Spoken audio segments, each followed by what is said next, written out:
Okay. In my bed. Alright, let me just go ahead and say it so I can get my jitters out the way. Hey, superstar. Okay. Our deepest fear is not that we're inadequate. Our deepest fear is that we are powerful beyond measure. It is our light, not our darkness, that frightens us. We ask ourselves, who am I to be brilliant, gorgeous, talented, fabulous? Actually, who are you not to be? You are a child of God. There is nothing enlightened about shrinking so that others won't feel insecure around you. We are meant to shine as God's children do. As we let our own light shine, we unconsciously give others permission to do the same. As we are liberated from our own fears, our presence automatically liberates others. Whew. Okay. In my bed. I'm going to pause that for a second. Hi. Welcome, everybody that is new here, everybody that is true here. I am Janae, IGKA, Instagram known as Nicole. And welcome to my first episode segment of Lyte Conversations. If you cannot tell, I am nervous. I don't know why. Hold on. I am so nervous, but this has been on my mind. I'm going to cry. It's okay. Ugh. This has been on my mind to start. Oh my gosh, hold on. Let me pick music again. If I'm crying, just ignore it. It's fine. It's totally fine. Okay, so this has been on my mind to start for a while now. For those of you that know me, know that I do different things like hosting. I get on IG Live, so I don't know why I'm this nervous, but I'm going to just press on because I literally talked myself out of doing this 1,000 times. Oh my God, people are joining. I'm super nervous. I wish I could cut the chat part off. Just say, hey, everybody. Just send kisses and love because I'm crying. It's just because I'm nervous. I don't have any sad news or anything like that. I'm just freaking out. All right. Anyway, so welcome to Lyte Conversations. And Lyte Conversations. Oh my gosh, I am really like...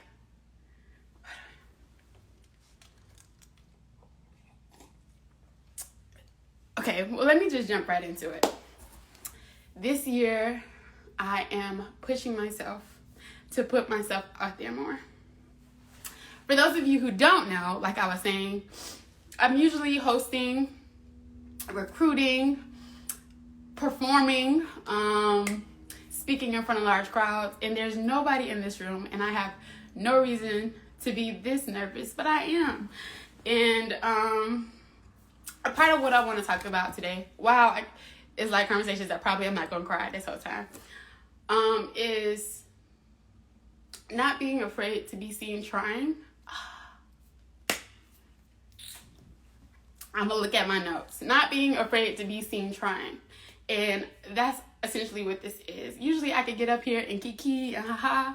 But for those of you who don't know me, don't know that I really do enjoy hosting and curating a space where people can come together and laugh and be themselves. And oh my God, I'm going to stop crying. There's nothing to cry about. It's really nothing. I'm just shy. Yeah, curating a space to be themselves. And prior to the pandemic, I was on a roll, like we all were, in our different facets. And when the pandemic hit, I kind of stopped and strayed away, like we all did, from our goals or whatever. And so I was like, well, let me virtual host, and that's how We Gonna Be Spelling came about. But anyway, this is not about We Gonna Be Spelling. We Gonna Be Spelling is January 20th. If you are just joining me now and you're wondering why I'm crying, it's all good vibes here. I'm just... Keep in mind that I'm an artist. Okay, so this is what I want to talk about. Okay, I keep saying the same thing. Just ride with me. Just roll with me. Let me cut my timer on. So, Lyte Conversations. Lyte Conversations actually originated in the pandemic, and I premiered my first episode of it in 2000. Oh my God, my fingers shaking. In 2020. And it was with my homegirl Tyra, and we did a Lyte conversation about what we thought life would be like in our 20s and adjusting to it. Moving forward, when I come on here, and my goal is for every Tuesday to come on here and share with you guys, talk with you. Sometimes it'll be special guests, sometimes it'll just be me. You know, we're working it out. We're molding it as we go. But Lyte, be Lyte is something that I always say on my captions, be Lyte J, and it originated when I was in grad school at Michigan State University. I'm fine, I'm gorgeous. It was something that I created because at that time I was going through a really dark time, and I didn't, you know, people usually know me as the life and light of the party, like I'm the big smiles, but during that time it was a really tough time in my life. So I don't know what I was reading or what, but be Lyte stuck out to me, and I kind of tweaked it.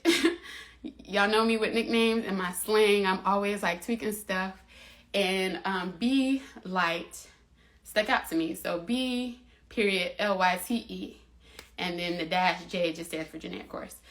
But yeah, so that was created, and originally I remember presenting it in grad school saying it means light as a feather, light as the sun, light like the sun. So never take anything too seriously, not even yourself. Be light as a feather, be able to flow with everything that comes and everything that goes, and light like the sun. Like, don't be fearful of your own light.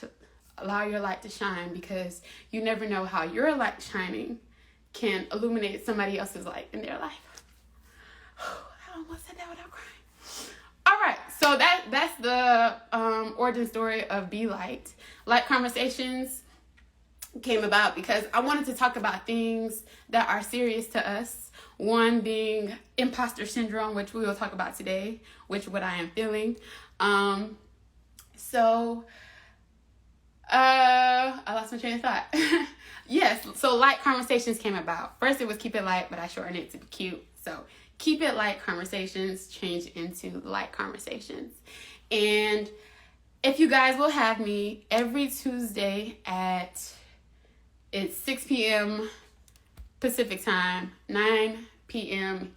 Eastern time. I'm gonna come on here. Like I said, it'll be special guests. It'll be different topics. It'll be different conversations. Just to chat, maybe laugh, maybe cry. I don't know.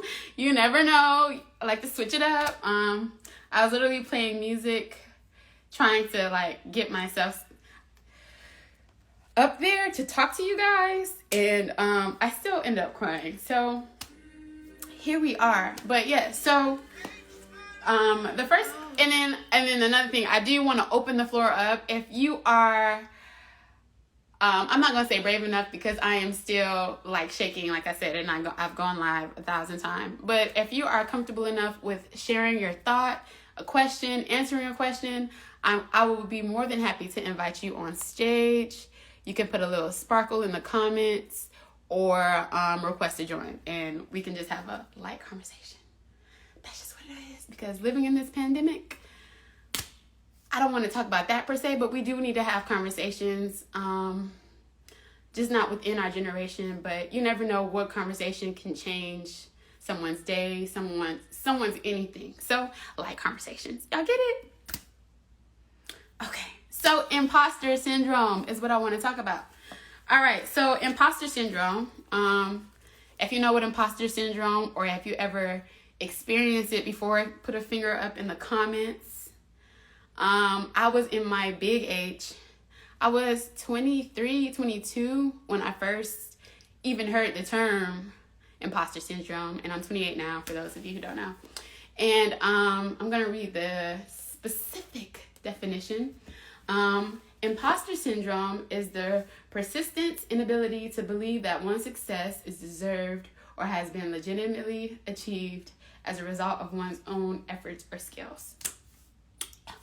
So, hey Tavi, hey Talon, hey Gerald, hey Gario. Tavi, if you're not opposed to this, I would love to have you come up and share your thoughts on imposter syndrome, but no pressure, just go ahead and request. But I'm gonna share my perspective on it. So imposter syndrome, I was first introduced to that name that title in grad school, I couldn't explain how I was feeling. I felt like not only did I didn't deserve to be there, but I was crazy for even being there. Like, ooh, if you knew me then, like, it was very dark. It was when I first cut off all my hair. I just felt extremely out of place, but not only that, like, inadequate to do the work. And we have someone